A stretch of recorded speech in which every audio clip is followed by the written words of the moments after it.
ನಮಸ್ಕಾರ. ಉತ್ತರ ಕರ್ನಾಟಕ ನ್ಯೂಸ್ನ ಪ್ರೈಮ್ ಟೈಮ್ಗೆ ಸ್ವಾಗತ. ನಾನು ಹನುಮಂತೇಶ್. ದೇಶ, ರಾಜ್ಯ ಮತ್ತು ವಿಶ್ವದಲ್ಲಿ ನಡೆದಂತಹ ಪ್ರಮುಖ ಘಟನೆಗಳನ್ನ ಮೆಲುಕು ಹಾಕುವಂತಹ ಒಂದು ವಿನೂತನ ಪ್ರಯತ್ನ ಪ್ರೈಮ್ ಟೈಮ್. ಇವತ್ತಿನ ಈ ಒಂದು ಪ್ರೈಮ್ ಟೈಮ್ ನಲ್ಲಿ ಒಂದು ರಾಷ್ಟ್ರ ಒಂದು ಚುನಾವಣೆ ಇದರ ಸಾಧಕ ಮತ್ತು ಬಾಧಕಗಳ ಕುರಿತು ಚರ್ಚೆ ಮಾಡೋಣ. ಮೊಟ್ಟ ಮೊದಲನೇದಾಗಿ ಲೋಕಸಭೆ ಮತ್ತು ರಾಜ್ಯ ವಿಧಾನಸಭೆಗಳಿಗೆ ಏಕಕಾಲಕ್ಕೆ ಚುನಾವಣೆ ನಡೆಸಬೇಕು ಅನ್ನೋ ಒಂದು ನಿಟ್ಟಿನಲ್ಲಿ ಮಹತ್ತರ ನಿರ್ಧಾರವನ್ನ ದೇಶದಲ್ಲಿ ಕೈಗೊಳ್ಳಲಾಗ್ತಾ ಇದೆ. ಹಾಗಾಗಿ ಇದರ ಸಾಧಕ ಬಾಧಕಗಳು ಏನು ಅನ್ನೋದನ್ನ ಇವತ್ತಿನ ಈ ಕಾರ್ಯಕ್ರಮದಲ್ಲಿ ನಮ್ಮ ಪ್ರಧಾನ ಸಂಪಾದಕರಾದ ಶ್ರೀ ಶಿವಶರಣಪ್ಪ ವಾಲಿ ಅವರ ಜೊತೆ ಚರ್ಚೆ ನಡೆಸೋಣ. ಸರ್, ಮೊಟ್ಟ ಮೊದಲನೇದಾಗಿ ಕಾರ್ಯಕ್ರಮಕ್ಕೆ ಸ್ವಾಗತ. ಸರ್, ರಾಷ್ಟ್ರಪತಿಗಳಿಗೆ 18,656 ಪುಟಗಳ ವರದಿಯನ್ನ ಸಲ್ಲಿಕೆ ಮಾಡಿದ್ದಾರೆ ಸರ್ ನರೇಂದ್ರ ಮೋದಿ ಅವರ ಒಂದು ಸಚಿವ ಸಂಪುಟದವರು. ಸರ್, ಒಂದು ವೇಳೆ ಒಂದು ರಾಷ್ಟ್ರ ಒಂದು ಚುನಾವಣೆ ಆದ್ರೆ ದೇಶಕ್ಕೆ ಏನಾದರೂ ಲಾಭ ಆಗುತ್ತಾ ಸರ್? ಮೊದಲನೇ ಪ್ರಶ್ನೆ ಸರ್. ಒಂದೇ ಮಾತ್ರ ರಾಷ್ಟ್ರಾಭಿಮಾನಿ ಬಾಂಧವರೇ, ನಾವು ನ್ಯೂಸ್ ಹೇಳೋರು ಹೇಳ್ತೀವಿ, ಸರ್ಕಾರ ನಿರ್ಣಯ ತಗೊಳ್ತಾರೆ. ಆದರೆ ಸಮಾಜದವರು ಅದರ ಬಗ್ಗೆ ಯಾವ ರೀತಿ ವಿಚಾರ ಮಾಡ್ತೀರಿ, ಇದು ಅತಿ ಮಹತ್ವ. ಇವತ್ತಿನ ದಿವಸ ಬಂದಿದ್ದ ಸುದ್ದಿಯನ್ನು ಹೇಳ್ತೀವಿ, ಪ್ರೈಮ್ ಟೈಮ್ನಲ್ಲಿ ಚರ್ಚೆ ಮಾಡ್ತೀವಿ. ಆದರೆ ಅದ್ರ ಬಗ್ಗೆ ಎಷ್ಟರ ಮಟ್ಟಿಗೆ ನಾವು ಹೇಳೋದು ನಿಜ ಅಥವಾ ಸರ್ಕಾರ ನಿರ್ಣಯ ತೆಗೆದುಕೊಂಡಿದ್ದು ನಿಜ ಎಂಬುದನ್ನು ಸಾಮಾನ್ಯರು ಎಷ್ಟರ ಮಟ್ಟಿಗೆ ವಿಚಾರ ಮಾಡ್ತಾರೆ, ಕೇವಲ ಸುದ್ದಿ ಕೇಳಿ ಬಿಡ್ತಾರೋ ಎಂಬ ಪ್ರಶ್ನೆ ಇದೆ. ಇವಾಗ ಒಂದೇ ದೇಶದಲ್ಲಿ ಒಂದೇ ಚುನಾವಣೆ ಆಗಬೇಕು, ಇದರ ಬಗ್ಗೆ ಸಾಧಕ ಬಾಧಕಗಳು ಏನು, ಇದರ ಲಾಭ ನುಕ್ಸಾನ ಏನು, ಇದು ಹೊಸದಾಗಿ ಮೋದಿ ಅವರು ಸುಮಾರು 19,000 ಪುಟ 18,656 ಪುಟಗಳವರೆಗೆ ಮಾಡಿದ್ದಾರೆ. ಅದು ಒಂದು ಉನ್ನತ ಮಟ್ಟದ ಸಮಿತಿಯನ್ನು ರಚಿಸಿ ಮಾಜಿ ಉಪರಾಷ್ಟ್ರಪತಿಯವರ ನೇತೃತ್ವದಲ್ಲಿ ಈ ಕಾರ್ಯ ರಾಷ್ಟ್ರಪತಿಯವರ ನೇತೃತ್ವದಲ್ಲಿ ಕಮಿಟಿಯನ್ನು ಮಾಡಿದ್ದಾರೆ. ಇದು ಹೊಸದಾಗಿನ ಇದು ಪ್ರಶ್ನೆ. ಇದು ಇವತ್ತೇ ಆಗ್ತಾ ಇದೆಯಾ? ಇವತ್ತ ವಿರೋಧ ಪರ ನಡೀತಾ ಇದೆ, ಅದರ ಡಿಟೇಲ್ನಲ್ಲಿ ನಾನು ಅಷ್ಟು ಹೋಗೋದಿಲ್ಲ. ಆದರೆ ಇದು ಹೊಸದಾಗಿನ ಇಲ್ಲ ಬಾಂಧವರೇ. ನಮ್ಮ ದೇಶದಲ್ಲಿ ಒಂದೇ ಸಮಯದಲ್ಲಿ ಪಾರ್ಲಿಮೆಂಟ್ ಮತ್ತು ವಿಧಾನಸೌಧ ಎರಡರದ್ದು ಚುನಾವಣೆ ಆಗಿದ್ವು. ಎಕ್ಸಾಂಪಲ್ಗಳಿವೆ. 1952 ಚುನಾವಣೆ ಆಗಿದೆ, 57 ಚುನಾವಣೆ ಆಗಿದೆ, 67 ಚುನಾವಣೆ ಆಗಿದೆ, 62 ಚುನಾವಣೆ ಆಗಿದೆ. ಇವೆಲ್ಲ ಒಂದೇ ಕಾಲಕ್ಕೆ ಆಗಿವೆ, ಯಾವುದೇ ತೊಂದರೆ ಬಂದಿಲ್ಲ. ಇವತ್ತಿನ ದಿವಸ ಯಾರಾದರೂ ತೊಂದರೆ ಕೂಗು ಎಬ್ಬಿದ್ರೆ ಅವರಿಗೇನಾದರೂ ತೊಂದರೆ ಇದೆಯಾ? ಇದನ್ನ ರಾಜಕೀಯ ಜನರು ಹೇಳೋದಿಲ್ಲ, ಸಮಾಜ ವಿಚಾರ ಮಾಡಿ. ಸಮಾಜದ ಎಷ್ಟು ಕೆಲಸ ಹಾಳಾಗ್ತಾ ಇದೆ. 4 ತಿಂಗಳಾದ ಕೂಡಲೇ ಒಂದು ಯಾವುದೋ ಚುನಾವಣೆ ಬರ್ತದೆ. ಅದರಲ್ಲಿ ಮತ್ತೆ ಪುನಃ ಅಧಿಕಾರಿಗಳು ಇಲ್ರಿ ಚುನಾವಣೆ ಇದೆ, ಈಗ ನಮಗೆ ಇದು ಕೆಲಸ ಮಾಡ್ಲಿಕ್ಕೆ ಆಗಿದ್ದಿಲ್ಲ, ನಾವು ಯಾವುದೇ ರೀತಿ ನಿರ್ಣಯ ತಗೊಳ್ಳೋದಿಲ್ಲ. ಈ ರೀತಿಯಿಂದ 2-3 ತಿಂಗಳು ಹಾಕ್ತಾರೆ. ಅಂದರೆ ಜನರಿಗೂ ತೊಂದರೆ.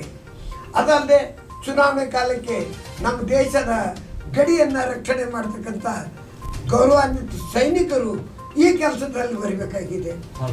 ಅಂದರೆ ಎಷ್ಟು ಹಣದ ವ್ಯಯ, ಸಮಯದ ವ್ಯಯ ಮತ್ತು ಲಾಭ ಏನೂ ಇಲ್ಲ, ಖರ್ಚು ಹೆಚ್ಚು.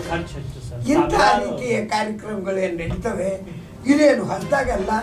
ನಮ್ಮ ದೇಶದಲ್ಲಿ ಮೊದಲು ಇದು ಪ್ರಚಲಿತದಲ್ಲಿ ಇತ್ತು. ಮುಂದೆ ಆಯಾರಾಮ್ ಗಯಾರಾಮ್ಗಳು ಹೆಚ್ಚಾಗಿದ್ದ ಕಾರಣ ಚುನಾವಣೆಗಳು ಹೆಚ್ಚಾಗ್ತಾ ಹೋದು, ರಾಜಕೀಯ ಉಲಟ್ ಪಲಟ್ಗಳು ಆದವು, ರಾಷ್ಟ್ರಪತಿ ಶಾಸನಗಳು ಬಂದವು. ಇದರಿಂದಾಗಿ ಅನೇಕ ತೊಂದರೆಗಳಾಗಿ ಮತ್ತೆ ಪುನಃ ಬೇರೆ ಬೇರೆ ಚುನಾವಣೆ ಆಗಿ ಈಗ ಪ್ರತಿ ತಿಂಗಳ ಎಲ್ಲಾದರೂ ಒಂದು ದೇಶದಲ್ಲಿ ಚುನಾವಣೆ ಇದ್ದೇ ಇರ್ತದೆ. ಆ ಪರಿಸ್ಥಿತಿ ಬಂದಿದೆ. ಇದನ್ನು ಹೋಗ್ಲಾಡಿಸಬೇಕಾದ್ರೆ ಪಕ್ಷ, ಜಾತಿ, ರಾಷ್ಟ್ರ, ಈ ದೇಶ, ಪ್ರದೇಶ ಇದೆಲ್ಲನೂ ಮತ್ತು ಭಾರತ ತಾಯಿ ಒಂದು, ಭಾರತ ಮಾತೆ ಒಬ್ಬಳು, ಇಲ್ಲಿರೋರೆಲ್ಲರೂ ನಾವು ಒಂದು ಚುನಾವಣೆ ಆಗಬೇಕು. ಒಂದೇ ಸಲ ಮುಗಿತಂದರೆ 5 ವರ್ಷ ಸರಿಯಾಗಿ ನಾವು ಸೇವೆ ಮಾಡಲಿಕ್ಕೆ ಆಸ್ಪತ್ರೆ ಸಿಗಬೇಕು ಎಂಬ ವಿಚಾರವನ್ನು ನಾವು ಮಾಡಬೇಕಾಗಿದೆ. ಸರ್ ಅದೇ ರೀತಿ ಈ ಚುನಾವಣೆ ಏಕಕಾಲಕ್ಕೆ ನಡೆದ್ರೆ ಸರ್ ಮತದಾನದ ಪ್ರತಿಶತ ಕೂಡ ಏರಿಕೆ ಆಗುತ್ತೆ ಸರ್. ಯಾಕಂದ್ರೆ ಬೆಂಗಳೂರಿನಲ್ಲಿ ಕೆಲಸ ಮಾಡ್ತಾರೆ, ಮುಂಬೈನಲ್ಲಿ ಕೆಲಸ ಮಾಡುವಂತ ವೋಟರ್ಸು ತಮ್ಮ ಗ್ರಾಮಗಳಿಗೆ ಬಂದು ವೋಟ್ ಹಾಕಬೇಕಾದ್ರೆ ಪ್ರತಿಯೊಂದು ಚುನಾವಣೆಗೆ ಬರೋಕ್ಕಾಗಲ್ಲ ಸರ್. ಏಕಕಾಲಕ್ಕೆ ನಡೆದ್ರೆ ಚುನಾವಣೆ ಏನು ಪ್ರತಿಶತ ಕೂಡ ಹೆಚ್ಚಾಗ್ಬೋದಲ್ಲ ಸರ್ ಆ ರೀತಿ ಆದ್ರೆ? ಕೇವಲ ಅಷ್ಟೇ ಅಲ್ಲ, ನಾವು ಇದಕ್ಕಿಂತಲೂ ಸರಳವಾದಂಥ ಒಂದು ಮಾರ್ಗ ಮಾಡಬಹುದು. ಇದಕ್ಕೆ ಮನಸ್ಸು ಬೇಕು. ನಮ್ಮ ಬಹಳಷ್ಟು ಜನರು ತಮ್ಮ ಉದ್ಯೋಗಕ್ಕಾಗಿ, ಬೇರೆ ಬೇರೆ ಕೆಲಸಕ್ಕಾಗಿ ಅಥವಾ ಬೇರೆ ಏನೋ ಆದರೂ ಒಂದು ಕೆಲಸಕ್ಕಾಗಿ ಬೇರೆ ಕಡೆ ನೆಲೆಸಿರ್ತಾರೆ. ಅವರು ಚುನಾವಣೆಯಲ್ಲಿ ವೋಟ್ ಹಾಕಬೇಕು ಅಂತಿದೆ. ಒಂದು ಮತದಾನ ಮಾಡ್ಲಿಕ್ಕೆ ಬರಬೇಕಾದ್ರೆ ಸಾವಿರಾರು ರೂಪಾಯಿ ವೆಚ್ಚನೂ ಆಗ್ತದೆ. ಅದಕ್ಕಾಗಿ ಕಳ್ಳ ಹಾದಿಗೆ ಒಂದು ದಾರಿ ಆದಂಗೆ ಆಗ್ತದೆ. ಯಾರಿಗೆ ಚುನಾವಣೆ ಮತದಾನ ಬೇಕಾಗಿದೆಯೋ ಅವರನ್ನ ಹಣ ಕೊಟ್ಟು ಕರ್ಸ್ಕೊಳ್ಬೇಕು. ಆ ರೀತಿಯಿಂದ ಒಂದು ಅಡ್ಡ ಮಾರ್ಗದಾಗ್ತದೆ. ಇದಕ್ಕಿಂತಲೂ ಸರಳವಾದದಂತಂದರೆ ಅವ್ರು ಎಲ್ಲಿ ಇರ್ತಾರೋ ಅಲ್ಲೇ ಅವರಿಗೆ ವೋಟ್ ಹಾಕುವಂಥ ಅಥವಾ ಪೋಸ್ಟ್ನಿಂದ ವೋಟ್ ಮಾಡ್ತಕ್ಕಂಥ ವ್ಯವಸ್ಥೆಯೂ ಇದೆ. ಇದನ್ನು ಸರಳೀಕರಣ ಮಾಡಿದರೆ ಜನರಿಗೆ ಹೋಗೋದು ಬರೋದು ತಪ್ಪುತ್ತದೆ, ಪುನಃ ಅಡ್ಡಾಡೋದು ತಪ್ಪುತ್ತದೆ ಮತ್ತು ಮತದಾನದ ಪರ್ಸೆಂಟೇಜ್ ಅತಿ ಹೆಚ್ಚಾಗ್ತದೆ. ಇದು ತಾನಾಗೆ ತಿಳಿದು ಮಾಡಿದರೆ, ಇಲ್ಲದೆ ಅದಕ್ಕೆ ಬೇರೆ ದಾರಿ ಇದೆ. ಪ್ರತಿಶತ ಹೆಚ್ಚಾಗಬೇಕಾದ್ರೆ ಅದನ್ನು ಈ ಸಮಯದಲ್ಲಿ ನಾನು ಚರ್ಚೆ ಮಾಡೋದಿಲ್ಲ. ಅದರ ಸಲುವಾಗಿ ಒಂದು ಬೇರೆ ಸಮಯ ತಗೊಂಡು ತಮ್ಮ ಎದುರಿಗೆ ಬರುತ್ತೆ. ಸರ್, ಇವಾಗ ಏಕಕಾಲಕ್ಕೆ ಚುನಾವಣೆ ನಡೆಸಿದ್ರೆ ಏನು ಮತಯಂತ್ರಗಳಿರುತ್ತಲ್ಲ ಸರ್, ಅದರ ಬೇಡಿಕೆ ಕೂಡ ಹೆಚ್ಚಾಗುತ್ತೆ. ಯಾಕಂದ್ರೆ ಏಕಕಾಲಕ್ಕೆ ಇಡೀ ಭಾರತದಂತೆ ಇವಾಗ ಸರಿಸುಮಾರು 90 ಕೋಟಿ ಮತದಾರ ಇದ್ದಾರೆ ಸರ್. ಏಕಕಾಲಕ್ಕೆ ನಿಯಂತ್ರಣ ಮಾಡುವುದು ಸಾಧ್ಯ ಆಗುತ್ತಾ ಅಂತ ಸರ್? ನೋಡಿ, ಎಷ್ಟು ಸರಳವಾಗಿ ಇದೆ. ಅದು ದೊಡ್ಡ ಪ್ರಶ್ನೆ ಅಂತ ಕಾಣುತ್ತದೆ. ನೋಡಿ, ಒಂದೇ ಸಲ ಮತಪೇಟಿಗಳಾಗಲಿ ಅಥವಾ ಮಷಿನ್ಗಳಾಗಲಿ ಪ್ರತಿನಿತ್ಯ ತಯಾರು ಮಾಡೋದು ಬೇಕಾಗಿಲ್ಲ. ಒಂದು ಸಲ ಮಾಡಿದ್ರೆ ಅದು ಎಷ್ಟೋ ಸಲ ಕೆಲಸಕ್ಕೆ ಬರ್ತದೆ. ಅದಕ್ಕಾಗಿ ಒಂದೇ ಸಲ ವೆಚ್ಚ ಮಾಡೋಕ್ಕಿಂತಲೂ ಸಾವಿರಾರು ಸಲ ಅದೇ ವೆಚ್ಚ ಮಾಡ್ತೀವಿ. ಅದರಿಂದ ಆ ಖರ್ಚು ಒಂದೇ ಸಲ ಮಾಡಿದ್ರೆ ಅದು ಹೆಚ್ಚು ಖರ್ಚು ಅಂತ ಆಗೋದಿಲ್ಲ. ಅದು ಉಳಿತಾಯ ಆಗ್ತದೆ ವಿನ ಅದು ದೇಶಕ್ಕೇನು ಹಾನಿನೂ ಅಲ್ಲ, ದೇಶಕ್ಕೇನು ಭಾರನೂ ಆಗೋದಿಲ್ಲ. ಓಕೆ ಸರ್, ಇವಾಗ ಇದು ಒಂದು ವೇಳೆ ಏಕಕಾಲಕ್ಕೆ ಚುನಾವಣೆ ನಡೆದ್ರೆ ಲಾಭಗಳು ಹೇಳಿದ್ರಿ ಸರ್, ನಷ್ಟಗಳ ಬಗ್ಗೆ ಕೂಡ ಮಾತನಾಡೋದಾದ್ರೆ ಏನೆಲ್ಲ ಅನಾನುಕೂಲತೆ ಆಗ್ಬೋದು ಸರ್ ದೇಶದಲ್ಲಿ ಏಕಕಾಲಕ್ಕೆ ಚುನಾವಣೆ ನಡೆದ್ರೆ ಅಂತ? ಯಾವ ಕಾಲಕ್ಕೆ ಏಕಕಾಲಕ್ಕೆ ಚುನಾವಣೆ ನಡೆದ್ರೆ ಏನಾದರೂ ಅನಾನುಕೂಲನೂ ಇರುತ್ತಾ ಅಂತ? ಅನಾನುಕೂಲ ಇಲ್ಲಿ ಒಂದು ಅನುಕೂಲ ಇರ್ತದೋ ಅದರ ಬೆನ್ನಿಗೆ ಅನಾನುಕೂಲವೂ ಇರ್ತದೆ. ಯಾವುದು ಹೆಚ್ಚು ಎಂಬುದನ್ನು ನಾವು ನೋಡಬೇಕು. ಅನುಕೂಲ ಹೆಚ್ಚಿದೆಯೋ ಅನಾನುಕೂಲ ಹೆಚ್ಚಿದೆಯೋ ಒಂದು ಪ್ರಶ್ನೆ ಬರ್ತದೆ. ನಮ್ಮ ದೇಶ ಪ್ರಜಾಪ್ರಭುತ್ವ ದೇಶ, ಅನೇಕ ರಾಜ್ಯಗಳಿಂದ ಕೂಡಿದಂಥ ದೇಶ, ಸಂಯುಕ್ತ ಕೇಂದ್ರದಲ್ಲಿ ಒಂದು ಗೂಡಿಕೊಂಡು ಇಬ್ಬರು ಕೂಡಿ ಕೆಲಸ ಮಾಡ್ತಕ್ಕಂಥ ದೇಶ. ಇದನ್ನ ಈಗ ಮಾಡಬೇಕಾದ್ರೆ ಎಷ್ಟೋ ಕಡೆ ಚುನಾವಣೆ ಆಗಿದ್ದಿರ್ತದೆ, ಎಷ್ಟೋ ಕಡೆ ಮಂತ್ರಿಮಂಡಲಗಳು ಇರ್ತವೆ. ಅವರು ಮಂತ್ರಿಮಂಡಲ ಟೈಮ್ ಚುನಾವಣೆ ಆಗಿ ಒಂದು 4 ತಿಂಗಳು 6 ತಿಂಗಳೇ ಆಗಿದ್ದಿರ್ತದೆ. ಅವರು ಆಮೇಲೆ ಅಲ್ಲಿಂದ ಕ್ಯಾನ್ಸಲ್ ಮಾಡಿ ಮತ್ತೆ ಪುನಃ ಚುನಾವಣೆಗೆ ಬರಬೇಕಾಗ್ತದೆ. ಕೆಲವರು ಮುಗಿತಾ ಬಂದಿರ್ತದೆ, ಅದನ್ನು ನಾವು ಮಾಡಬೇಕಾಗ್ತದೆ. ಅಂದರೆ ಕೆಲವು ಅನುಕೂಲ ಆಗ್ತದೆ, ಕೆಲವು ಅನಾನುಕೂಲ ಇರ್ತದೆ. ಆದರೆ ಅದಕ್ಕೆ ಅನಾನುಕೂಲ ಅನ್ನೋದಿಲ್ಲ. ರಾಷ್ಟ್ರದ ಅಭಿವೃದ್ಧಿ ದೃಷ್ಟಿಯಿಂದ ಅದು ಅನಾನುಕೂಲ ಅಲ್ಲ.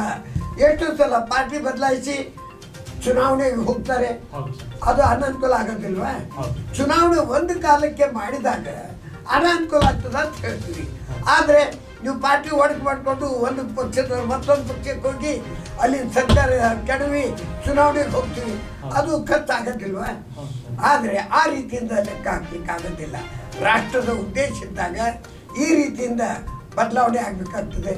ಆಮೇಲೆ ಮತ್ತೊಂದು ಏನು ಹೊಸದಾಗಿ ಬಂದಂಥಲ್ಲಿ ಏನು ರಾಷ್ಟ್ರಪತಿ ಶಾಸನ ಮಾಡಬೇಕು ಅಥವಾ ಯಾವ ರೀತಿ ಚುನಾವಣೆ ಮಾಡಬೇಕು, ಇಂಥವೆಲ್ಲ ಮಾಡಬೇಕಾಗ್ತದೆ. ಅಷ್ಟೇ ಅಲ್ಲ, ಇದು ಒಂದು ಸಲ ಮಾಡಬೇಕಾದ್ರೆ ನಮ್ಮ ಸಂವಿಧಾನದಲ್ಲಿ ಅನೇಕ ತಿದ್ದುಪಡಿಗಳು ತರಬೇಕಾಗ್ತದೆ. ಸುಮಾರು 18-20 ಬದಲಾವಣೆಗಳನ್ನು ನಾವು ತರಬೇಕಾಗ್ತದೆ.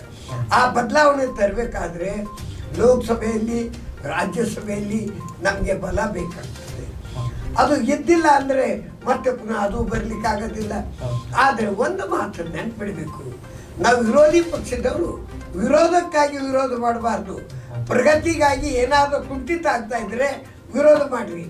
ಯಾವುದು ಪ್ರಗತಿ ಆಗ್ತಾ ಇರ್ತದೋ ಅದನ್ನು ವಿರೋಧ ಪಕ್ಷದ ನಾಯಕರಿದ್ದೀವಿ ಅಂತ ಹೇಳ್ಕೊಂಡು ವಿರೋಧ ಮಾಡೋದು ಸರಿಯಾಗಲ್ಲ. ನಾನು ಪತ್ರಿಕೆಯಲ್ಲಿ ನೋಡಿದೆ, ಆಮೇಲೆ ಟಿವಿಗಳನ್ನು ನೋಡ್ತಾ ಇದ್ದೀನಿ. ನಮ್ಮ ಹಿರಿಯ ನಾಯಕರಾದಂಥ ಮಲ್ಲಿಕಾರ್ಜುನ್ ಖರ್ಗೆ ಅವರು ಕೆಲವು ಟೀಕಾಗಳನ್ನು ಮಾಡಿದ್ದಾರೆ. ಇದು ಉಪಯೋಗ ಇಲ್ಲ, ಅವ್ರಿಗೇನು ಕೆಲಸ ಇಲ್ಲ, ಅದಕ್ಕಾಗಿ ಬೇರೆ ಏನು ಇದು ಇಲ್ಲ, ಅದಕ್ಕೆ ಇದೊಂದು ನೆಪ ತಗೊಂಡು ಬಂದಾರೆ ಅಂತ ನನಗೆ ಅನ್ನಿಸ್ತದೆ. ಅದು ಅಲ್ಲ. ಯಾಕಂದರೆ ಮಲ್ಲಿಕಾರ್ಜುನ್ ಖರ್ಗೆ ಅವರು ಹಿರಿಯರು, ರಾಜಕೀಯ ಮುರಬ್ಬಿ, ಪಳಗಿದವರು ರಾಜಕೀಯ ಅಖಾಡದಲ್ಲಿ. ಅವರು ಈ ರೀತಿ ಮಾತಾಡೋದು ಸರಿ ಅನ್ಸೋದಿಲ್ಲ. ಇವರು ಕಾಂಗ್ರೆಸ್ ಪಕ್ಷದ ನಾಯಕರಾಗಿ ಮಾತಾಡಿದಂಗೆ ಆಗ್ತದೆ, ಒಬ್ಬ ಮುಖಂಡಾಗಿ ಅಲ್ಲ. ಯಾಕಂತಂದರೆ ಇವ್ರ ಪೀರಿಯಡ್ದಲ್ಲೇ ಒಂದು ಸಲ ಎಲೆಕ್ಷನ್ ಆಗಿವೆ, ನೆಹರು ಅವ್ರ ಕಾಲಕ್ಕಾಗಿದೆ. ಅಂದಮೇಲೆ ಆ ಹೊತ್ತಿಗೆ ಇವ್ರಿಗೆ ಅದು ನೆನಪಾಗಿಲ್ವಾ? ಇವಾಗ ಅದು ಆಗೋದಿಲ್ಲ ಅಂತ ಹೇಳ್ತಾರೆ ಅಂದರೆ ಇದು ಸರಿಯಲ್ಲ. ವಿರೋಧ ಪಕ್ಷದವರು ಸಾತ್ವಿಕ ವಿರೋಧನ ಮಾಡೋದು ಕಲಿಬೇಕು, ತಾತ್ವಿಕ ವಿರೋಧ ಮಾಡೋದನ್ನು ಕಲಿಬೇಕು, ಖಚಿತವಾದಂಥ ದೇಶದ ಅಭಿವೃದ್ಧಿಯ ವಿರೋಧವನ್ನು ಮಾಡ್ತಾ ಇರಬೇಕು. ಅಭಿವೃದ್ಧಿ ಆಗ್ತಕ್ಕಂಥದ್ದನ್ನು ತಡೆಯಲು ವಿರೋಧ ಮಾಡಲಿಕ್ಕೆ ಹೋಗಬಾರ್ದು. ಇದಾಗಿತ್ತು. ಇನ್ನು ಏಕಕಾಲಕ್ಕೆ ದೇಶದಲ್ಲಿ ಚುನಾವಣೆ ನಡೆದರೆ ಸಾಧಕ ಬಾಧಕಗಳ ಕುರಿತು ಪ್ರಧಾನ ಸಂಪಾದಕರ ಜೊತೆ ಚರ್ಚೆ ನಡೆಸಿದ್ವಿ. ಇನ್ನು ಮುಂದಿನ ಸುದ್ದಿ ಕಡೆ ಹೋಗೋದಾದ್ರೆ, ಇವತ್ತು ಯಾರಾದರೂ ತಿರುಪತಿಗೆ ಹೋಗಿದ್ರೆ ಏನು ಸ್ಪೆಷಲ್ ಅಂದ್ರೆ ಲಡ್ಡು ಸ್ಪೆಷಲ್ ಅಂತ ಹೇಳ್ತೀವಿ. ಆದ್ರೆ ಇವತ್ತು ಆಂಧ್ರ ಪ್ರದೇಶದ ಮುಖ್ಯಮಂತ್ರಿಯಾಗಿರುವಂತಹ ಚಂದ್ರಬಾಬು ನಾಯ್ಡು ಅವರು ಆ ಒಂದು ಲಡ್ಡು ತಯಾರಿಕೆಯಲ್ಲಿ ಕಳೆದ ಸಲದ YSR ಕಾಂಗ್ರೆಸ್ ಪಕ್ಷದವರು ಏನು ಅಧಿಕಾರದಲ್ಲಿದ್ದಂತಹ ಸಂದರ್ಭದಲ್ಲಿ ಅದಕ್ಕೆ ಏನು ಕೊಬ್ಬನ್ನ ಬಳಸಲಾಗಿದೆ, ಜಾನುವಾರುಗಳ ಕೊಬ್ಬನ್ನ ಬಳಸಲಾಗಿದೆ ಅಂತ ಆರೋಪವನ್ನ ಮಾಡಿದ್ದಾರೆ. ಆದ್ರೆ ಇವಾಗ ನಾವು ತುಪ್ಪವನ್ನು ಸರಿಯಾದ ಮಟ್ಟದಲ್ಲಿ ಬಳಸಿ ನಾವು ಲಡ್ಡುವನ್ನ ತಯಾರಿಸ್ತಿದೀವಿ ಅಂತ ಹೇಳ್ತಿದ್ದಾರೆ. ಚಂದ್ರಬಾಬು ನಾಯ್ಡು ಅವರ ಆರೋಪ ಸರ್. ಇವಾಗ ಚಂದ್ರಬಾಬು ನಾಯ್ಡು ಅವರು ಕಳೆದ ಸರ್ಕಾರದ ಮೇಲೆ ಆರೋಪವನ್ನ ಮಾಡಿದ್ದಾರೆ ಸರ್. ಆದ್ರೆ ಈ ಮುಂದಿನ ಹೆಜ್ಜೆ ಚಂದ್ರಬಾಬು ನಾಯ್ಡು ಯಾವ ಮಟ್ಟದಲ್ಲಿ ಇಡಬೇಕು ಸರ್? ಯಾಕಂದ್ರೆ ಆರೋಪನೇ ಎಲ್ಲದಕ್ಕೆ ಒಪ್ಕೊಳ್ಳಿಕ್ಕಾಗಲ್ಲ ಜನರು ಕೂಡ. ಯಾಕಂದ್ರೆ ತಿರುಪತಿ ಅಂದ್ರೆ ಇಡೀ ಹಿಂದೂ ಸಮುದಾಯಕ್ಕೆ ಒಂದು ಧಾರ್ಮಿಕ ಕೇಂದ್ರ, ಆ ದೇಶದಲ್ಲಿ ಅತಿ ದೊಡ್ಡದು. ಇದರ ಬಗ್ಗೆ ಹೇಳೋದಾದ್ರೆ ಸರ್? ನೋಡಿ, ಎಂಥ ದುರ್ದೈವದ ಸಂಗತಿ ನಮ್ಮ ಭಾರತಕ್ಕೆ ಬಂದು ಒದಗಿದೆ. ಈ ಲೀಡರ್ಗಳ ಕಡೆಯಿಂದ ನಮ್ಮ ದೇಶದ ದುಸ್ಥಿತಿ ಇಲ್ಲ, ನಮ್ಮ ದೇಶದ ಪರಿಸ್ಥಿತಿ ಹಾಳಿಲ್ಲ, ನಮ್ಮ ದೇಶದ ಧರ್ಮ ಇಂಥರಿಂದ ಹಾಳು ಆಗೋದಿಲ್ಲ. ಹಾಳು ಮಾಡ್ಲಿಕ್ಕೆ ಪ್ರಯತ್ನ ಮಾಡಿಕೊಂಡು ಏನೂ ಆಗೋದಿಲ್ಲ. ಅದನ್ನು ಎದುರಿಸ್ತಕ್ಕಂಥ ಶಕ್ತಿ ನಮ್ಮ ಭಾರತೀಯ ಸಂಸ್ಕೃತಿಯಲ್ಲಿ ಇದೆ. ಆದರೆ ಚಂದ್ರಬಾಬು ನಾಯ್ಡು ಅವರು ಇವತ್ತೇ ಹೇಳ್ತಾ ಇದ್ದಾರೆ ಅಲ್ಲಿ ಅದರಲ್ಲಿ ಕೊಬ್ಬು ಬಳಸ್ತಾ ಇದ್ರು.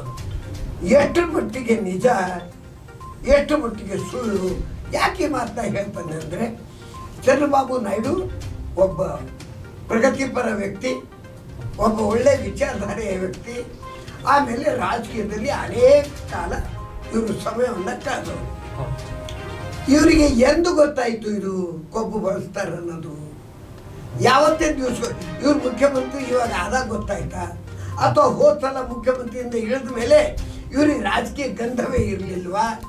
ಇವ್ರ ರಾಜಕೀಯ ಬಗ್ಗೆ ತಿಳುವಳಿಕೆನೇ ಇರಲಿಲ್ವಾ? ಅಥವಾ ರಾಜಕೀಯ ಸಮಾಚಾರ ಬಗ್ಗೆ ಇವರಿಗೆ ತಿಳ್ಕೊಳ್ಳೋದು ಇವ್ರದ್ದು ಸೈನಿಕರು ಅಂದರೆ ಇವರು ಸೇವಾ ಮಾಡೋರು ಅಥವಾ ಇವ್ರ ಪಕ್ಷದವರು ಯಾರು ಇರಲಿಲ್ಲವಾ? ಆವಾಗ ಇವ್ರಿಗೆ ಗೊತ್ತಿದ್ರೆ ಆ ಹೊತ್ತಿಗೆ ಈ ಧ್ವನಿ ಯಾಕೆ ಎತ್ತಿಲ್ಲ ಎಂಬ ಒಂದು ಪ್ರಶ್ನೆ ಬರ್ತದೆ. ಇದು ರಾಜಕೀಯ ಪ್ರಶ್ನೆನೋ ಅಥವಾ ಇದು ನಿಜವೋ ಎಂಬುದು ಪ್ರಶ್ನೆ ಬರ್ತದೆ. ಅಥವಾ ಧಾರ್ಮಿಕ ಭಾವನೆಯಲ್ಲಿ ಇದೊಂದು ಹೊಸದು ಕೇಳಿಸ್ತಕ್ಕಂಥ ವಿಚಾರವೋ ಎಂಬ ಸಂಶಯ ಕೂಡ ಬರ್ತದೆ. ಇವತ್ತು BJP ಜೊತೆಲಿ ಅವರು ಕೂಡಿ ಕೆಲಸ ಮಾಡ್ತಾ ಇದ್ದಾರೆ. ಮೊದಲು ಕೂತಿದ್ರು, ಆಮೇಲೆ ಬಿಟ್ಟು ಹೋದ್ರು. ಅವೆಲ್ಲ ಅವ್ರ ರಾಜಕೀಯ ಸಮಸ್ಯೆ. ಆದರೆ ತಿರುಪತಿಯ ದೇವರ ಹೆಸರಿನಲ್ಲಿ ಇದು ಹೊಸದೊಂದು ಬಾಂಬನ್ನು ಸಿಡಿಸಿದ್ದಾರೆ. ಇದು ಎಷ್ಟು ಮಟ್ಟಿಗೆ ನಿಜ ಎಂಬುದನ್ನು ಮೊದಲು. ಆಮೇಲೆ ಇವತ್ತೇ ಗೊತ್ತಾಯ್ತಾ? ಎಂದು ಇವರು ಸ್ಟೇಟ್ಮೆಂಟ್ ಕೊಟ್ಟಿದ್ದಾರೆ, ಆವಾಗೇ ಅವ್ರಿಗೆ ತಿಳಿತಾ? ಅದಕ್ಕೆ ಮೊದಲು ಇವ್ರಿಗೆ ಗೊತ್ತಿತ್ತ? ಅದು ಗೊತ್ತಿದ್ರೆ ಆವಾಗ ಯಾಕೆ ಸುಮ್ಮನೆ ಕುಳಿತುಕೊಂಡ್ರು? ಇವತ್ತೇ ಯಾಕೆ ತೆಗೆದ್ರು? ಆಮೇಲೆ ಈಗ ತೆಗೆದುಕೊಂಡ್ರು ಬಂದರು. ಈಗಂತೂ ಮುಖ್ಯಮಂತ್ರಿ ಇದ್ದಾರೆ. ಇದ್ರ ಬಗ್ಗೆ ಏನು ಮಾಡೋರಿದ್ದಾರೆ? ಇಂಥ ಕೆಟ್ಟ ಕೆಲಸಕ್ಕೆ, ಇಂಥ ದ್ವೇಷದ ಕೆಲಸಕ್ಕೆ ಅಥವಾ ಧರ್ಮನ ಕಲಂಕ ಮಾಡುವ ಕೆಲಸಕ್ಕೆ ಕೈ ಹಾಕಿದವರು ಯಾರು? ಅವ್ರ ಮೇಲೆ ಏನು ಕ್ರಮ ಜರುಗಿಸ್ತಾರೆ. ಇದು ಒಂದು ರೀತಿ ದೊಡ್ಡ ಅಧರ್ಮ. ಇವರು ಧರ್ಮವನ್ನು ನಾಶ ಮಾಡ್ಲಿಕ್ಕೆ ಹೊರಟಂಥದ್ದು. ಅದಕ್ಕೆ ಅವರು ಕ್ರಿಶ್ಚಿಯನ್ ಮೂಲದವರಿದ್ದಾರೆ ಅಥವಾ ಬೇರೆ ಧರ್ಮದವರಿದ್ದಾರೆ ಎಂಬುದು ನೋಡೋದು ಬೇಕಾಗಿಲ್ಲ, ತಾತ್ವಿಕವಾಗಿ ನಾವು ನೋಡಬೇಕು. ಅದಕ್ಕೆ ಅವ್ರು ಇನ್ನು ಮುಂದೆ ಏನು ಮಾಡ್ತಾರೆ, ಯಾವ ರೀತಿ ಕ್ರಮ ತೆಗೆದುಕೊಳ್ತಾರೆ ಅದನ್ನು ಅವರು ಸ್ಪಷ್ಟಪಡಿಸಿ ಜನರಿಗೆ ಸತ್ಯ ಸಂಗತಿಯನ್ನು ತರಬೇಕು. ಆಮೇಲೆ ಇವಾಗ ಶುದ್ಧ ತುಪ್ಪದಿಂದ ನಾವು ಲಡ್ಡುವನ್ನು ತುರ್ತಾ ಇದ್ದೀವಿ ಅಂತ ಹೇಳ್ತಾರೆ. ನಮ್ಮದು ಭಾವನೆ ಏನು, ತಿರುಪತಿಯಲ್ಲಿ ಮೊದಲಿನಿಂದಲೂ ಶುದ್ಧ ಭಾವನೆಯಿಂದ, ಶುದ್ಧ ತುಪ್ಪದಿಂದ, ಶುದ್ಧ ಸಾಮಗ್ರಿಗಳಿಂದ ಜನರ ಕೈಗೆ ಪ್ರಸಾದ ಬರ್ತಾ ಇದೆ. ನಾವು ಲಡ್ಡು ಅಂತ ಎಂದು ಅದು ತಿನ್ನೋದಿಲ್ಲ, ಅದನ್ನು ಪ್ರಸಾದ ಅಂತ ಸ್ವೀಕಾರ ಮಾಡ್ತೀವಿ. ಅದು ಲಡ್ಡು ಅನೇಕ ಅಂಗಡಿಗಳಲ್ಲಿ ಮಾರ್ತಾರೆ, ಆಗ ಪ್ರತಿನಿತ್ಯ ಲಡ್ಡುಗಳು ತಯಾರಾಗ್ತವೆ ಹೋಟೆಲ್ಗಳಲ್ಲಿ, ಆದರೆ ಅವಕ್ಕೆಲ್ಲಕ್ಕೂ ಪ್ರಸಾದ ಅನ್ನೋದಿಲ್ಲ. ಆ ತಿರುಪತಿಯಲ್ಲಿ ಬರ್ತಕ್ಕಂಥ ಪ್ರಸಾದ ಅಂತ ಜನರು ಪವಿತ್ರ ಭಾವನೆಯಿಂದ ಸೇವನೆ ಮಾಡ್ತಾರೆ, ಅದಕ್ಕೆ ಧಕ್ಕೆ ಬರಲಾರಂತೆ. ಆಮೇಲೆ ಇವರು ಒಂದು ಸಲ ಸ್ಪಷ್ಟತೆಯನ್ನು ಕೊಡಬೇಕು. ಯಾವ ತುಪ್ಪವನ್ನು ಇವರು ಬಳಸ್ತಾ ಇದ್ದಾರೆ ಅದರಲ್ಲೇನು ಬರ್ತದೆ, ಏನು ಆಕಳು ತುಪ್ಪ ಬಳಸ್ತಾ ಇದ್ದಾರೋ, ಎಮ್ಮೆ ತುಪ್ಪ ಬಳಸ್ತಾ ಇದ್ದಾರೋ, ಮೇಕೆ ತುಪ್ಪ ಬಳಸ್ತಾ ಇದ್ದಾರೋ, ಅಥವಾ ಎಲ್ಲ ತುಪ್ಪ ಮಿಕ್ಸ್ ಮಾಡಿ ಬಳಸ್ತಾ ಇದ್ದಾರೋ, ಶುದ್ಧ ತುಪ್ಪ ಬಳಸ್ತೀವಿ ಅಂತ ಇವ್ರು ಹೇಳಬೇಕಾದ್ರೆ ಎಲ್ಲಿಂದ ತರ್ತಾ ಇದ್ದಾರೆ, ಯಾವ ರೀತಿಯಿಂದ ಸಂಗ್ರಹ ಮಾಡ್ತಾ ಇದ್ದಾರೆ, ಅದಕ್ಕೆ ಯಾರು ಚೆಕಪ್ ಮಾಡ್ತಾ ಇದ್ದಾರೆ, ಶುದ್ಧ ತುಪ್ಪ ಇದೆ ಎಂಬುದಕ್ಕೆ ಖಾತ್ರಿ ಏನು ಮಾಡ್ತಾ ಇದ್ದಾರೆ, ಇದನ್ನು ಇವತ್ತಿನ ದಿವಸ ಚಂದ್ರಬಾಬು ನಾಯ್ಡು ಅವರು ಸಮಾಜದ ಮುಂದೆ ಸ್ಪಷ್ಟನೆ ಕೊಡಬೇಕಾಗ್ತದೆ. ನಾನು ಸರ್ಕಾರಿ ಯಾರ್ದೊಂದು ಮಾಡ್ತಾ ಇಲ್ಲ, ಚಂದ್ರಬಾಬು ಸರ್ಕಾರನೂ ನಮ್ಮದೇ, ವಯಸ್ಸರಾಯ್ತು ನಮ್ಮದೇ, ಎಲ್ಲ ಸರ್ಕಾರ ಯಾರು ಆಡಳಿತದಲ್ಲಿ ಬರ್ತಾರೋ ಅವರು ಸಮಾಜದ ಸರ್ಕಾರ. ಆದರೆ ಈ ರೀತಿಯಿಂದ ಒಬ್ಬ ಜವಾಬ್ದಾರಿ ವ್ಯಕ್ತಿ ವಿರೋಧ ಮಾಡಬೇಕಾದ್ರೆ ಅದರ ಬಗ್ಗೆ ಸ್ಪಷ್ಟನೆಯನ್ನು ಅವರು ಕೊಡಬೇಕಾಗ್ತದೆ. ಅದಕ್ಕಾಗಿ ಅವರು ಯಾವ ರೀತಿಯಿಂದ ಮಾಡ್ತಾ ಇದ್ದಾರೆ ಮತ್ತು ತಪ್ಪು ಮಾಡಿದವರ ಮೇಲೆ ಯಾವ ರೀತಿ ಕ್ರಮ ಜರುಗಿಸ್ತಾ ಇದ್ದಾರೆ ಸಮಾಜ ನೋಡ್ತಾರೆ. ಯಾಕಂದ್ರೆ ಸರ್ ನಮಗೆ ಈಗ ಅಲ್ಲಿ ಸರಾಸರಿ ದಿನಕ್ಕೆ 3 ಲಕ್ಷ ಲಡ್ಡುಗಳನ್ನ ತಯಾರಿಸಲಾಗುತ್ತೆ ಸರ್. ಅದೇ ರೀತಿ ಸಾವಿರಾರು ಜನಕ್ಕೆ ಅಲ್ಲಿ ಕೆಲಸವನ್ನು ಕೂಡ ನೀಡಲಾಗುತ್ತೆ ಈ ಒಂದು ಲಡ್ಡು ತಯಾರಿಕೆ ಒಂದು ಇದರಲ್ಲಿ. ಹಾಗಾಗಿ ಅವರ ಮೇಲೂ ಕೂಡ ಏನು ಪ್ರಭಾವ ಬೀರಬಾರ್ದು, ಮತ್ತೆ ಧಾರ್ಮಿಕತೆಯ ದೃಷ್ಟಿಯಿಂದಲೂ ಕೂಡ ತನಿಖೆ ನಡಿಬೇಕು. ಯಾಕಂದ್ರೆ ಹಿಂದೂಗಳ ಒಂದು ಪವಿತ್ರ ಸ್ಥಾನ ಅಂತ ಹೇಳಲಾಗುತ್ತೆ ಸರ್. ಅಲ್ಲ 3 ಲಕ್ಷ ಅಷ್ಟೇ ಅಲ್ಲ, ಅದು ಎವರೇಜ್ 3 ಲಕ್ಷ, ಸುಮಾರು 8 ಲಕ್ಷದವರೆಗೆ ಸಹಿತ ಅವರು ನಿರ್ಮಾಣ ಮಾಡ್ತಾರೆ. ಸಾವಿರಾರು ಜನರು ಕೆಲಸ ಮಾಡ್ತಾರೆ, ಅವ್ರಿಗೆ ಪರ್ಮನೆಂಟ್ ಕಾಯಮಾಗಿ ಸೇವೆ ಸಲ್ಲಿಸೋರು ಇದ್ದಾರೆ, ದಿನಗೂಲಿಯಿಂದ ಬರೋರು ಇದ್ದಾರೆ. ಕೆಲಸ ಎಷ್ಟು ಜನ ಸೇರಿಸ್ತಾರೆ ಮಹತ್ವದಲ್ಲ, ಆ ಪಾವಿತ್ರ್ಯವನ್ನು ಕಾಪಾಡುವಲ್ಲಿ ಅವ್ರ ಮೇಲೆ ಬೀಳಬಾರ್ದು. ಆಮೇಲೆ ಅಲ್ಲಿ ಕೆಲಸ ಮಾಡುವವರು ಅವರು ಇವತ್ತಿನ ದಿವಸ ಸ್ಪಷ್ಟವಾಗಿ ಎದುರು ಹೇಳಬೇಕಾಗ್ತದೆ, ಹೌದು ನಾವು ಮೊದಲು ಕೊಬ್ಬನ್ನು ಬಳಸ್ತಿದ್ದೀವಿ ಇವತ್ತು ಇಲ್ಲ ಅಂತ ಬರೀ ಚಂದ್ರಬಾಬು ನಾಯ್ಡು ಹೇಳಿದ್ರೆ ಆಗೋದಿಲ್ಲ. ಅಲ್ಲಿ ಸೇವೆ ಸಲ್ಲಿಸೋರು ಹೇಳಬೇಕಾಗ್ತದೆ. ಅದನ್ನು ಒತ್ತಡಕ್ಕಾಗಿ ನಾವು ಸುಮ್ಮನೆ ಕೂತೀವ್ರಿ ಅಂತಾರೆ ಹೇಳಬೇಕು, ಅಥವಾ ನಾವು ಮುಚ್ಕೊಂಡು ಹೋಗ್ತೀವಿ ಅಂತಾರೆ ಹೇಳಬೇಕಾಗ್ತದೆ. ಇವೆಲ್ಲ ಅನೇಕ ಪ್ರಶ್ನೆ. ಈ ರಾಜಕೀಯ ಜನ ಇಂಥ ಧಾರ್ಮಿಕ ಭಾವನೆಗಳನ್ನು ಕೆರಳಿಸೋದಕ್ಕಿಂತ ಸತ್ವನ ಕಂಡುಹಿಡಿದು ಅವ್ರ ಮೇಲೆ ಕೇಸ್ ಮಾಡಿದ್ರೆ ಅವಾಗೇ ಜನರಿಗೆ ಗೊತ್ತಾಗ್ತಿತ್ತು. ಇವ್ರು ಹೇಳಿಕೆ ಕೊಡೋದು ಬೇಕಾಗಿಲ್ಲ, ಅದು ತಗೊಂಡು ಕೇಸ್ ಹಾಕಿ ಕೋರ್ಟಿಗೆ ಕಳಿಸಿ ಯಾಕೆ ಕಳೆದ್ರು ಅಂದ್ರೆ ಇವ್ರು ಹಿಂಗೆ ಲಡ್ಡು ಸಲ ಮಾಡಿದ್ರು ಅಂತ ಹೇಳಿದ್ರೆ ಸಾಕಿತ್ತು. ಆದರೆ ರಾಜಕೀಯ ಪ್ರಚಾರಕ್ಕಾಗಿ ಧರ್ಮವನ್ನು ಬಳಸ್ತಕ್ಕಂಥ ಕಾರ್ಯ ನಿಲ್ಲಬೇಕು. ಧರ್ಮ ಎಲ್ಲರಿಗೆ ಒಳ್ಳೆಯದನ್ನು ಮಾಡ್ತದೆ ಅಂತ ಕಾರ್ಯ ಚಂದ್ರಬಾಬು ನಾಯ್ಡು ಆಗಲಿ ಬೇರೆಯವರಾಗಲಿ ಮಾಡಬೇಕು. ಆದರೆ ಇದು ತಪ್ಪನ್ನು ತಿದ್ದಲಿಕ್ಕೆ ಅವ್ರಿಗೆ ಅಧಿಕಾರ ಇದೆ, ಏನು ಮಾಡ್ತಾರಂಬುದು ನೋಡಬೇಕಾಗಿದೆ. ಇನ್ನು ಮುಂದಿನ ಸುದ್ದಿಗೆ ಹೋಗೋದಾದ್ರೆ, ಬಹು ವಿವಾದಿತ ಪ್ರದೇಶ, ದೇಶದಲ್ಲಿ ಅತ್ಯಂತ ವಿವಾದಿತ ಪ್ರದೇಶ ಅಂದ್ರೆ ಅದು ಜಮ್ಮು ಕಾಶ್ಮೀರ ಅಂತ ಇತಿಹಾಸದ ಪುಟಗಳಿಂದಲೂ ನಾವು ನೋಡ್ಕೊಂಡು ಬಂದಿದ್ದೀವಿ. ಇವಾಗ ಜಮ್ಮು ಮತ್ತೆ ಕಾಶ್ಮೀರದ 7 ಜಿಲ್ಲೆಗಳ 24 ಕ್ಷೇತ್ರಗಳಲ್ಲಿ ನಿನ್ನೆ ಬುಧವಾರ ನಡೆದ ಮೊದಲನೇ ಹಂತದ ಚುನಾವಣೆಯಲ್ಲಿ 61% ಮತದಾನವಾಗಿದೆ. ಮತ್ತು ಅಂಚೆ ಚೀಟಿಗಳನ್ನ ಹೊರತುಪಡಿಸಿ ಈ ಒಂದು ಫಲಿತ ಅಂದ್ರೆ ಈ ಒಂದು ಪ್ರತಿಶತ ಅಂತ ಚುನಾವಣಾ ಆಯೋಗ ಹೇಳಿದೆ. ಈಗಾಗಲೇ ಕೆಲವೊಂದು ಕಡೆಗಳಲ್ಲಿ 80% ಕೂಡ ಮತದಾನವಾಗಿದೆ. ಮತ್ತು ಈ ಪುಲ್ವಾಮಾ ಅನ್ನೋ ಒಂದು ಇದರಲ್ಲಿ 46% ಮತದಾನ ಆಗಿರುವಂತದ್ದು ಸರ್. ಬಹು ವಿವಾದಿತ ಒಂದು ರಾಜ್ಯ ಅಂದ್ರೆ ಸರ್ ಜಮ್ಮು ಕಾಶ್ಮೀರ. ಈ ಮಟ್ಟಿಗೆ ಇವತ್ತು ಒಂದೊಂದು ಜಿಲ್ಲೆ ಒಂದೊಂದು ತಾಲೂಕುಗಳಲ್ಲಿ 80% ಮತದಾನವಾಗಿದೆ ಅಂದ್ರೆ ಅದು ಸಾಮಾನ್ಯ ಮಾತಲ್ಲ ಸರ್. ಮತ್ತೆ ಜಮ್ಮು ಕಾಶ್ಮೀರದಲ್ಲಿ ಚುನಾವಣೆ ನಡೀಲಿಕ್ಕೆ ಸಾಧ್ಯನೇ ಇಲ್ಲ, ಅಲ್ಲಿ ಭಯೋತ್ಪಾದನೆ ಮುಂದುವರಿಯುತ್ತೆ ಅನ್ನೋ ಒಂದು ಕಾಲನೂ ಇತ್ತು ಸರ್. ಅಂಥದನ್ನ ಎಲ್ಲವನ್ನ ಮೆಟ್ಟಿ ನಿಂತು ಇವತ್ತು ಭಾರತದಲ್ಲಿ ಪ್ರಜಾಪ್ರಭುತ್ವವನ್ನ ಮತ್ತೆ ಆ ಒಂದು ಭಾಗದಲ್ಲಿ ಪುಟಿದೇಳುವಂತಹ ಸಾಧ್ಯತೆ ಎಲ್ಲರ ಕಣ್ಣು ಮುಂದೆ ಕಾಣಿಸ್ತಾ ಇದೆ ಸರ್. ಇದ್ರ ಬಗ್ಗೆ ಹೇಳೋದಾದ್ರೆ ಸರ್, ನೋಡಿ, ಕಾಶ್ಮೀರ ನಮ್ಮ ಭೂಮಿ ಮೇಲಿನ ಸ್ವರ್ಗ ಅಂತ ಹೇಳ್ತಾರೆ. ಹೌದು ಸರ್. ಅದು ಅಲ್ಲದೆ ಭಾರತದ ಮುಕುಟ ಇದ್ದಂಗೆ ಅದು. ಹೌದು ಸರ್. ಆದರೆ ಅದು ವಿವಾದಿತ ಪ್ರದೇಶ ಅಲ್ಲ. ವಿವಾದಿತ ಪ್ರದೇಶವನ್ನ ರಾಜಕೀಯ ಜನರು ಮಾಡ್ತಾರೆ. ಓಕೆ. ಕಾಶ್ಮೀರ ವಿವಾದಿತ ಪ್ರದೇಶ ಆಗಿ ಉಳಿದಿಲ್ಲ, ಎಂದು ಇಲ್ಲ. Okay okay. ರಾಜರ ಕಾಲದಿಂದಲೂ ಇಲ್ಲ. ಅದನ್ನ ವಿವಾದಿತ ಪ್ರದೇಶನಾಗಿ ತನ್ನ ಸ್ವಾರ್ಥಕ್ಕಾಗಿ ಈ ರಾಜಕೀಯ ಜನರು ಮಾಡಿದ್ರು. ಹೌದು ಸರ್. ಮೊಟ್ಟ ಮೊದಲು ಈಗೇನು ಚುನಾವಣೆ ಆಗಿದೆ, ಆ ಮತದಾನ ಮಾಡಿದ್ದಾರೆ, ಆ ಜನರಿಗೆ ಕೈ ಮುಗಿದು ನಾನು ನಮಸ್ಕಾರ ಹೇಳ್ತೀನಿ. ಯಾಕಂತಂದರೆ ಬೆಂಗಳೂರು, ದಿಲ್ಲಿ, ಬಾಂಬೆ ಅಂಥ ಸ್ಥಳದಲ್ಲಿಯೂ ಸಹ ಇಷ್ಟು ಮತದಾನ ಆಗ್ತಾ ಇಲ್ಲ, ಇವಾಗ ಕಡಿಮೆ ಆಗ್ತಾ ಇದೆ. ಅಂಥದ್ರಲ್ಲಿ 80%ರಿಂದ 46%, ಜೊತೆಗೆ ಎವರೇಜ್ ಸರಾಸರಿ 61% ಮತದಾನ ಮಾಡಿ ಅವರು ಭಾರತಕ್ಕೆ ತೋರಿಸ್ಕೊಟ್ಟಿದ್ದಾರೆ, ನಾವು ಭಾರತೀಯರು, ನಮ್ಮಲ್ಲಿ ಭಾರತ ರಕ್ತ ಇದೆ, ಭಾರತ ಮಾತೆ ರಕ್ಷಕರು ನಾವು, ನಮ್ಮನ್ನ ದೂರ ಇಡಬೇಡಿ, ನಾವು ನಿಮ್ಮವರೇ ಎಂಬುದನ್ನು ತೋರಿಸ್ಕೊಟ್ಟಿದ್ದಾರೆ. ಮತ್ತು ಏನು ಅಲ್ಗಾವಾದಿ ಜನರಿದ್ದಾರೆ, ದೇಶವನ್ನು ಒಡಿಬೇಕಂತ ಜನರಿದ್ದಾರೆ, ಅವರು ಕಪಾಳ ಮೋಕ್ಷ ಮಾಡಿ ತೋರಿಸಿದಂಗೆ ಅವರು ಪಾಠವನ್ನು ಕೊಟ್ಟಿದ್ದಾರೆ. ಬಹಳ ಒಳ್ಳೇದಿದೆ, ಅವರಿಗೆ ನಾವು ಅಭಿನಂದನೆ ಹೇಳಬೇಕು. ಹೌದು ಸರ್. ಅಲ್ಲಿ ಯಾವುದೇ ರಾಜಕೀಯ ಪಕ್ಷ ಅಧಿಕಾರಕ್ಕೆ ಬರಲಿ, ಅದಕ್ಕೆ ನಮ್ಗೆ ಸಂಬಂಧ ಇಲ್ಲ. ಹೌದು. ಆದ್ರೆ ಪ್ರಜಾಪ್ರಭುತ್ವ ಉಳಿಬೇಕು, ಮತದಾನ ಪ್ರಕ್ರಿಯೆ ಇದೇ ರೀತಿ ಮುಂದುವರಿಬೇಕು ಅನ್ನೋದೇ ನಮ್ಮ ಆಶಯ ಸರ್. ಎಸ್, ಇದಾಗಿತ್ತು ಇವತ್ತಿನ ಪ್ರೈಮ್ ಟೈಮ್. ಇನ್ನು ಜಮ್ಮು ಕಾಶ್ಮೀರದ ವಿಷಯದ ಬಗ್ಗೆ ಹೇಳೋದಾದ್ರೆ ಸರ್, ಇನ್ನು ಹೆಚ್ಚಿನ ಮಾಹಿತಿ ಹೇಳೋದಾದ್ರೆ, ಜಮ್ಮು ಕಾಶ್ಮೀರ ಬಗ್ಗೆ ಅಲ್ಲಿ ಜನರು ಒಳ್ಳೆಯವರಿದ್ದಾರೆ. ಬಹಳಷ್ಟು ಜನರಲ್ಲಿ ಹೋಗ್ಲಿಕ್ಕಿಲ್ಲ. ನಾನು ಯಾರ ಹೇಳಕ್ಕಲ್ಲಿ ಹೋದ್ರೆ ಗುಂಡು ಹಾಕ್ತಾರೆ ಅಂತಿದ್ರು, ಆ ಸಮಯದಲ್ಲಿ ನಾನು ಹೋಗಿದ್ದೆ. ಈ ಮಾತಿಗೆ ಸಮಯದಲ್ಲಿ ಅದು ನೆನಪು ಕೊಡಬೇಕಾಗ್ತದೆ. ಲಾಲ್ ಚೌಕ್ ಏನಿದೆ, ಅಲ್ಲಿ ಹೋಗಿ ಲಾಲ್ ಚೌಕ್ ಹತ್ತಿರ ನಮ್ಮದು ವೆಹಿಕಲ್ ನಿಲ್ಲಿಸಿದ್ವಿ. ನನ್ನ ಹತ್ರ ಬಿಳಿ ಕಾರ್ ಇತ್ತು, ಅಲ್ಲಿ ನಿಲ್ಲಿಸಿದಿತ್ತು.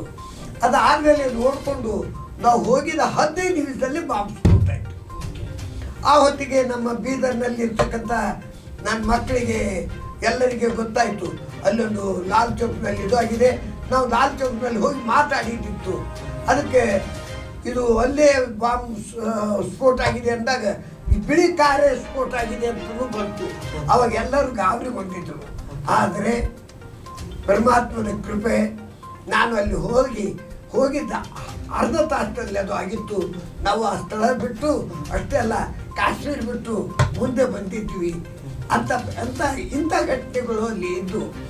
ಆದರೆ ಈ ರೀತಿಯಿಂದ ಪರಿಸ್ಥಿತಿ ಇದ್ದಿದ್ದನ್ನು ಇವತ್ತಿನ ದಿವಸ ಒಳ್ಳೆಯ ರೀತಿಯಿಂದಿದೆ. ಅಲ್ಲಿ ಜನರ ಸ್ಥಿತಿ ಎಷ್ಟು ದಯನೀಯವಾಗಿತ್ತು. ಗ್ರ್ಯಾಜುಯೇಟ್ ಕೊರಳಲ್ಲಿ ಪಟ್ಟಿ ಹಾಕ್ಕೊಂಡು ಬಂದಿದ್ದಾರೆ, ನಾನು MA ಇದ್ದೀನಿ, MSc ಇದ್ದೀನಿ, ಇಂಜಿನಿಯರ್ ಇದ್ದೀನಿ. ನಾನು ಹೇಳಿದೆ, ಯಾಕಪ್ಪ ಇದು ಮಾಡ್ತೀನಿ ಭೇಟಿಯಾದಾಗ ಅಂತ ಕೇಳಿದಾಗ ಅವ್ರು ಹೇಳಿದ್ರು, क्या करना साहब, खाने को रोटी नहीं, अगर आप एक दिन प्रवासी लोग आकर ठहरे तो हमको 2 दिन का खाना तो मिलता है, हम भूखे नंगे हो गए हैं. ಈ ರೀತಿಯಿಂದ ಗೋಳಾಡಿ ಅಳ್ತಕ್ಕಂಥ ವಿದ್ಯಾರ್ಥಿಗಳು, ತರುಣರು, ಸಾವಿರಾರು ಜನರು, ಒಂದು ಕಾರ್ ಹೋಗಿ ನಿಲ್ಲೋಗೆ 10 ಜನ ಬರ್ತಿದ್ರು. ಸರ್ ನಮ್ಮಲ್ಲಿ ಬಂದಿರಿ, ನಿಮ್ಮಲ್ಲಿ ಬಂದಿರಿ ಅಂದರೆ ಅಂಥ ಪರಿಸ್ಥಿತಿ ಇತ್ತು. ಇವಾಗ ಅದು ಬದಲಾವಣೆ ಆಗಿದೆ. ಅದಕ್ಕಿಂತಲೂ ಹೆಚ್ಚು ಜನರು ಈಗ ಟೂರಿಸ್ಟಲ್ಲಿ ಹೋಗ್ತಾ ಇದ್ದಾರೆ. ಅಲ್ಲಿನ ಆದಾಯ ಬೆಳೀತಾ ಇದೆ, ಒಳ್ಳೆಯ ರೀತಿಯಿಂದ ಸಮೃದ್ಧಿ ಆಗ್ತಾ ಇದೆ, ಜನರು ಸಂತೋಷವಾಗಿದ್ದಾರೆ. ಕೆಲವರು ಹೊಟ್ಟೆ ಕಿಚ್ಚಿನವರು ಅಥವಾ ರಾಜಕೀಯ ಸಲುವಾಗಿ ತಮ್ಮ ಮಕ್ಕಳನ್ನು ಇಂಗ್ಲೆಂಡು ಅಮೆರಿಕಾದಲ್ಲಿಟ್ಟು ಬರೆಸಿ ಇಲ್ಲಿನ ಮಕ್ಕಳ ಕೈಯಲ್ಲಿ ಕಲ್ಲನ್ನು ಕೊಟ್ಟರು ಇದ್ರು. ಅಂಥ ಜನರು ಹೊಟ್ಟೆ ಕಿಚ್ಚಿದೆ. ಆದರೆ ದುಃಖದ ಸಂಗತಿ ಅಂದರೆ ಇವತ್ತಿನ ದಿವಸ ನಮ್ಮ ರಾಷ್ಟ್ರವನ್ನು ಸ್ವತಂತ್ರ ಪಡೆಯಲಿಕ್ಕೆ ಪ್ರಯತ್ನ ಮಾಡಿದೀವಿ ಅಂತ ಹೇಳಿದಂಥ ಕಾಂಗ್ರೆಸ್ ಪಕ್ಷದವರು ಅಂಥ ದುಷ್ಟ ಜನರ ಜೊತೆಲಿ ಕೈಗೂಡಿಸಿ ಕುರ್ಚಿಯನ್ನು ಗಳಿಸ್ಬೇಕಂತ ಇದ್ದಾರೆ. ಇದು ವಿಷಾದದ ಸಂಗತಿ. ಆದರೆ ಕಾಶ್ಮೀರ ನಮ್ಮದು, ಕಾಶ್ಮೀರ ವಿವಾದಿತ ಪ್ರದೇಶ ಅಲ್ಲ. ವಿವಾದವನ್ನು ನಿರ್ಮಾಣ ಮಾಡಿದಂಥ ರಾಜಕಾರಣಿಗಳಿಗೆ ಬುದ್ಧಿ ಬಂದಿದೆ. ಈಗ ಯಾವುದೇ ರೀತಿ ಮುಂದೆ ಆಗೋದಿಲ್ಲ. ಜನರು ಜಾಗೃತಗೊಂಡಾಗ ರಾಜಕೀಯ ಜನರು ತಾನೇ ದಾರಿ ಮೇಲೆ ಬರ್ತಾರೆ. ಧನ್ಯವಾದ. ನಮ್ಮ ಉತ್ತರ ಕರ್ನಾಟಕ ಸುದ್ದಿವಾಹಿನಿಯ ಆಶಯವೂ ಕೂಡ ಅದೇ. ಪ್ರತಿಯೊಬ್ರು ಶಿಕ್ಷಣವಂತರಾಗಬೇಕು, ಪ್ರಜ್ಞಾವಂತರಾಗಬೇಕು, ರಾಜಕಾರಣಕ್ಕೆ ಬಡವರು ಕೂಡ ಬರೀಬೇಕು, ಎಲ್ಲರೂ ಮುಂದುವರಿಬೇಕು ಅನ್ನೋದೇ ನಮ್ಮ ವಾಹಿನಿಯ ಆಶಯ. ಸದಾ ಬಡವರ ಧ್ವನಿಯಾಗಿ ಮತ್ತು ಕನ್ನಡಿಗರ ಒಂದು ಉಸಿರಾಗಿ ಕಾರ್ಯನಿರ್ವಹಿಸುವಂತಹ ನಿಟ್ಟಿನಲ್ಲಿ ನಮ್ಮ ವಾಹಿನಿ ಕೆಲಸ ಮಾಡ್ತಾ ಇದೆ. ನಮ್ಮ ಪ್ರಧಾನ ಸಂಪಾದಕರ ಆಶಯವೂ ಕೂಡ ಅದೇ. ಯಾಕಂದ್ರೆ ಪ್ರತಿಯೊಬ್ಬ ಕನ್ನಡಿಗರು ಧ್ವನಿ ಎತ್ತಬೇಕು. ಯಾವುದೇ ಒಂದು ಕೆಟ್ಟ ಕೆಲಸ ಆದಾಗ ಧ್ವನಿ ಎತ್ತಬೇಕು ಮತ್ತು ಸರ್ಕಾರಗಳು ತಪ್ಪು ಮಾಡಿದಾಗ ನಮ್ಗಿಂತಲೂ ಮೊದಲು, ಮಾಧ್ಯಮಗಳಕ್ಕಿಂತಲೂ ಮೊದಲು ಜನರೇ ಧ್ವನಿ ಎತ್ತಬೇಕು ಅನ್ನೋದು ನಮ್ಮ ಆಶಯ. ಹಾಗಾಗಿ ಇವತ್ತಿಗೆ ಇಲ್ಲಿಗೆ ನಮ್ಮ ಪ್ರೈಮ್ ಟೈಮ್ ಅನ್ನ ಮೊಟಕುಗೊಳಿಸ್ತೀವಿ. ಮತ್ತೆ ನಾಳೆಯ ಪ್ರೈಮ್ ಟೈಮ್ ನಲ್ಲಿ ಭೇಟಿ ಆಗ್ತೀವಿ. ಮತ್ತಷ್ಟು ಸುದ್ದಿಗಳನ್ನು ನಿಮ್ಮ ಮುಂದಿಡುವಂತಹ ಪ್ರಯತ್ನವನ್ನು ಮಾಡ್ತೀವಿ. ನಮಸ್ಕಾರ.